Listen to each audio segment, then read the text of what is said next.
ಈಗ ಒಂದು ವೈಜ್ಞಾನಿಕವಾಗಿ ನೀವು ಚರ್ಚೆ ಮಾಡೋದಾದರೆ ಈಗ ಕಾಂತರಾಜು ಸಮಿತಿ ರಚನೆ ಮಾಡಿದ್ದೆ ಅವಾಗ 2014ರಲ್ಲಿ ಮಾಡಿರಬೇಕು, 10 ವರ್ಷ ಆಗೋಗಿದೆ.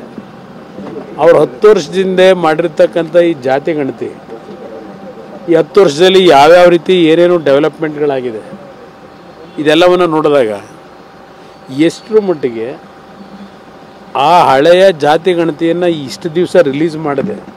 ನನ್ನ ಮೇಲೆ ಯಾವಾಗಲೂ ಹೇಳ್ತಾಯಿದ್ರು ಕುಮಾರಸ್ವಾಮಿ ರಿಲೀಸ್ ಮಾಡೋಕ್ಕೆ ಬಿಡಲಿಲ್ಲ, ಮಾಡಲಿಲ್ಲ ಅಂತ.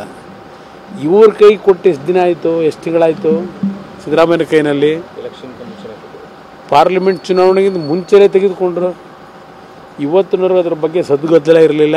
ಈಗ ಮೂಢ ಹಗರಣದ ಹಿನ್ನೆಲೆಯಲ್ಲಿ ಈ ಸರ್ಕಾರ ಇವತ್ತು ಜನಗಳನ್ನು ದಾರಿ ತಪ್ಪಿಸಲಿಕ್ಕೆ ಮತ್ತು ಈ ಜಾತಿ ಗಣತಿಯ ಹೆಸರನ್ನ ಇಟ್ಟುಕೊಂಡು ರಕ್ಷಣೆ ಪಡೆಯತಕ್ಕಂಥ ಕೆಲಸಕ್ಕೆ ಹೊರಟಿದ್ದಾರೆ. ಇದರಿಂದ ಯಾವುದೇ ರೀತಿಯಲ್ಲಿ ಸಮಾಜಕ್ಕೆ ಈ ಒಂದು ಜಾತಿ ಗಣತಿ ಈಗೇನು 10 ವರ್ಷದಿಂದ ಮಾಡಿರ್ತಕ್ಕಂಥದ್ದಿದೆ ಯಾವುದೇ ರೀತಿಯ ಅನುಕೂಲಗಳು ಯಾವುದೇ ಸಮಾಜಕ್ಕೂ ಆಗಲ್ಲ.